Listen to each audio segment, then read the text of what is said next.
So the big theme in 2024 is China's overcapacity, but it's really a complaint from the old world order. They neglected the importance of industries for far too long. Now, when Clinton helped China enter the WTO, it was about using Chinese labor to help US corporations. It wasn't really about charity. You give the dirty stuff to China, you pay them peanuts, and then you let them do all the heavy lifting. But that has backfired. The Chinese use all the time to build up their industries and economy. And now it's Japan that's feeling the burn. They are calling for the government to punish China's exports. Nippon Steel, which is Japan's largest steel maker, is in panic mode. They are asking for big tariffs on Chinese steel. Once again, it's the good old anti-dumping reason, and it just highlights a sense of desperation. Now, steel making isn't very complex. You need iron ore and you need a whole lot of energy to produce steel from it. And this is where the war in Ukraine just hammered Japan.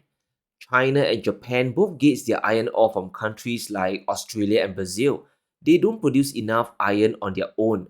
But because Beijing has access to much cheaper energy, Nippon Steel simply can't compete. If you throw in China's cooling property market, there's a big supply of steel production that's pushing prices down lower. China's buying less of their local production, so they're pushing more steel out to the world. Supply goes up and prices comes down. In Q1 2023, China's steel exports have risen across the world by over 44%. But pay attention to the Asian region. Exports are up from 20% to over 50%. And this region is Japan's biggest export market. Asia is their biggest customer, and Chinese steelmakers are grabbing market share from them. Why? Because steel from China is simply cheaper. So Nippon Steel is freaking out. They simply can't compete. The company is even afraid of losing the domestic market in Japan itself. Exports will point to Japan if it's the only one without them, and he's referring to defensive measures such as tariffs on Chinese steel. It's weird because this only became an issue once they couldn't compete. Consider the state of Japan's economy today. The yen is still horribly weak. Even after the recent recovery in August, the currency is still down by over 20% since the war started. And because commodities are priced in dollars, Nippon Steel is facing higher and higher import costs. Their critical input, which is iron ore, now costs much more to buy. You combine that with expensive energy, LNG imports, production costs are definitely much higher than that of China's. For steel consumers in Japan, like automakers and home builders, you need to lower your costs, especially when the Japanese economy is in a rolling, never ending recession. And here's how bad the situation is for companies like Nippon Steel. Imports of Japanese steel are increasing, and the biggest jump is from China, a big increase of 43% versus more than double the average. It's very likely Japan will start closing off their market to Chinese steel. Won't be surprised if the government sides with Nippon Steel. Competition from China is just too fierce. And that's why countries, especially the G7, are raising big trade barriers, which also means they will have to trade amongst themselves, and this will lead to their own trade war sooner or later. Firstly, closing off Chinese steel is not really a good idea if you want cheap goods. You just drive your cost of production across your economy, especially in construction and housing. So, houses, commercial buildings, office spaces, all these will cost more down the road, and this will affect everything, including rents as well. This chart shows us global steel production in the world. China produces over a billion tons of steel a year, more than half of the world's production. Japan is only around 5 to 6% of global production. The G7 cutting away half of the world's supply will only hurt their own economies. Yes, it could save a ton of jobs in the steel industry, but other industries will become less competitive. You're simply just shuffling deck chairs on the Titanic. But it goes beyond steel. The entire Western economic system has to be revamped. Canada, for example, they just imposed a 25% tariff on Chinese steel. But even steel workers in the country aren't exactly convinced it will help. We got donuts over here if you want to thank you for your hard work. I can bring some for my kids here. Okay. The 25% tariffs we just brought in on Chinese steel can help you out. That's going to keep my job, yeah. What about the 40% taxes I'm paying? And I don't have a doctor? The $400 million that we invested to invest in the electric car means you're going to have a job for I think you're only here for another year. We won't see you around probably another year. Well, that's what elections are for. That's right. And I look forward to everyone exercising the right to vote. Yep. Basic choice. We're going to invest in you and your jobs. I don't believe you for a second. Now, I have no idea if the steelworker is right or not, but one thing is undeniable. The cost of living in the West, especially Canada, is rising fast. Blocking Chinese steel isn't a long-term solution. Now, in China itself, Nippon Steel is starting to pull out. They are going to cut production by 70% because their customers like Toyota, they are losing the EV race in China. They are selling fewer cars, so there's less need for supplies from Nippon Steel.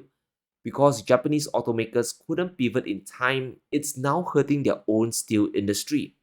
So Japan is in desperation mode, and the only market left is the US, which is actively trying to block Chinese imports.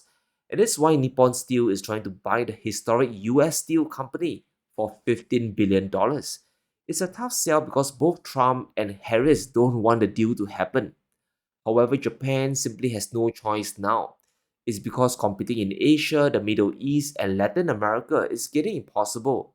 Cheap Chinese supply is squeezing them out of all these markets. So the G7 is caught in a very big bind. The trade war is starting to backfire on their economies, is beginning to halt the advancements of new technologies as well. Now, by now, we know the West has imposed big tariffs on Chinese EVs. We just need to recall von der Leyen's famous speech a while back. Chinese subsidized products. These subsidized products, such as the electric vehicles or, for example, steel, are flooding the European market. At the same time, China continues to massively support its manufacturing sector, and this combined with a domestic demand that is not increasing, the world cannot absorb China's surplus production. Yes, China is subsidizing their industries, but so does the US and so does Germany as well. The problem with punishing Chinese imports is how it destroys the future of electric vehicles in Europe. European car sales are stagnating and EV sales in Germany are simply collapsing. And here's the hilarious part. Customers aren't buying electric cars because prices are now too high. They rather opt for hybrids and just ICE vehicles. And a big shout out to our sponsor today, Indigo Precious Metals. When it comes to buying gold and silver, I trust Indigo Precious Metals in Singapore. They have made investing in precious metals safe, fast, easy, and simple for both small and large scale buying. I've been stacking gold for over a decade now, and I've learned two things when buying. You want to buy authentic gold bullion, and you want to buy it at the lowest premium possible to stretch your dollars even further. And I'm glad to say I found both of this at Indigo Precious Metals. There's a lot of uncertainty in the world today. We have geopolitical chaos and the values of fiat currencies getting debased. Inflation is not gonna end, and that's why I consistently buy gold to preserve my wealth. Indigo Precious Metals is a leading retailer in Singapore. They specialize in physical gold, silver, and platinum. They are my one-stop shop when it comes to buying bullion. Their prices are sharp, and they have the best brands on sale, and I can test the gold on the spot. So if you're looking to make your first gold purchase, Indigo Precious Metals is the best place to start. Whether it's 1 ounce or 1 kilo, this is the reputable dealer you are looking for. So take action today. Click on the link below and enjoy a discount on your first purchase with the code SeanFu. Start your gold stacking journey today. So the tariffs on China are punishing EU consumers. And because EVs from European brands are more expensive, no one out there is buying them.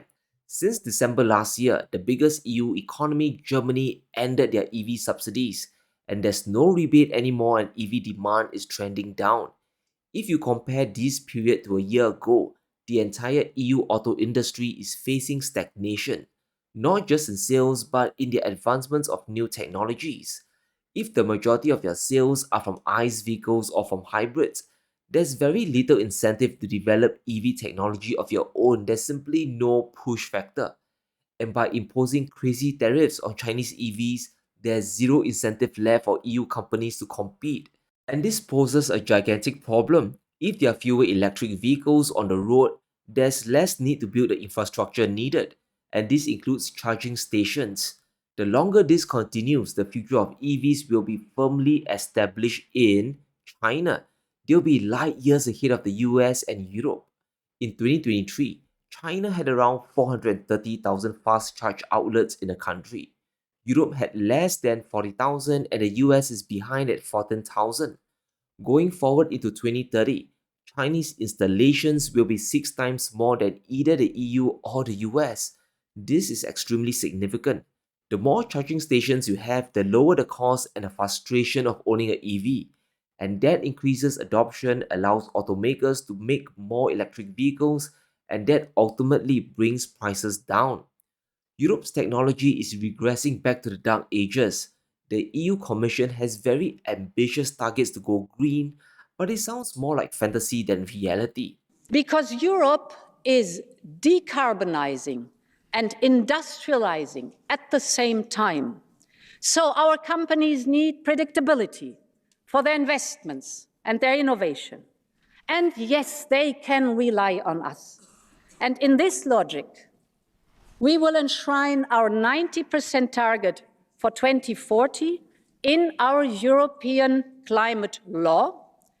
Our companies need to plan their investment for the coming decade already today. But this is not only for business, it's also for business, but not only for business.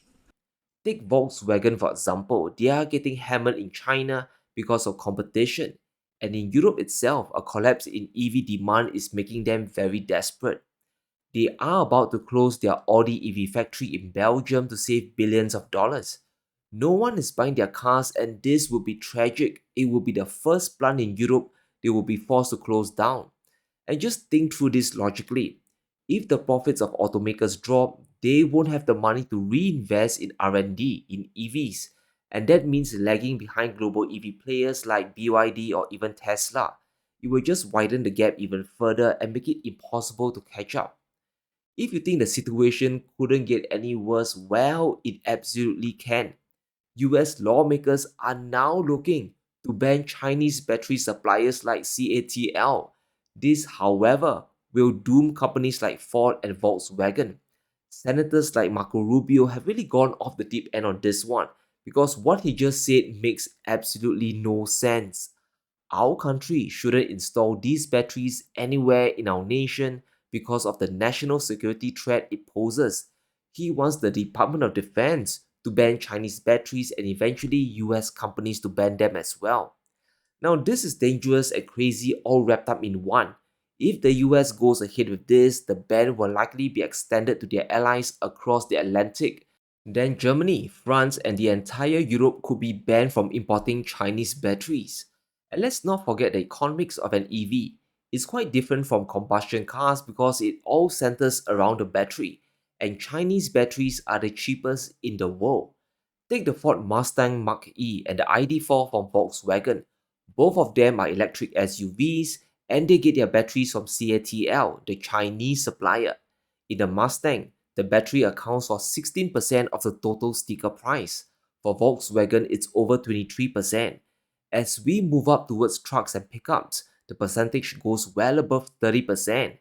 If the G7 decides to cut away Chinese batteries, the outcome is very clear. Their EVs will cost more and it will be uncompetitive to export them out. The big losers once again are Western consumers. We are seeing mistake after mistake being made. Cutting away Chinese imports means destroying globalization as we all know it. The West wants to reshore production and protect their domestic markets, but no matter which way they turn, someone out there has to subsidize the cost. Either they ramp up big deficit spending to build up their supply chains from scratch, or the US or EU consumer foots the bill. A Chinese EV might cost 20 grand in Shanghai, but a Western equivalent could be 40 or 50 grand in Berlin or New York. And this is the future we are all moving towards, and everyone is going to be affected. There's only one guarantee moving forward, and that is a world of higher inflation, versus the last 40 odd years. But let me know what you think. Can Japan revive their steel industry? And will the West really ban Chinese batteries in their cars? Let me know in the comments below. Stay safe, be sure to smash the like button and subscribe as we navigate through these crazy times.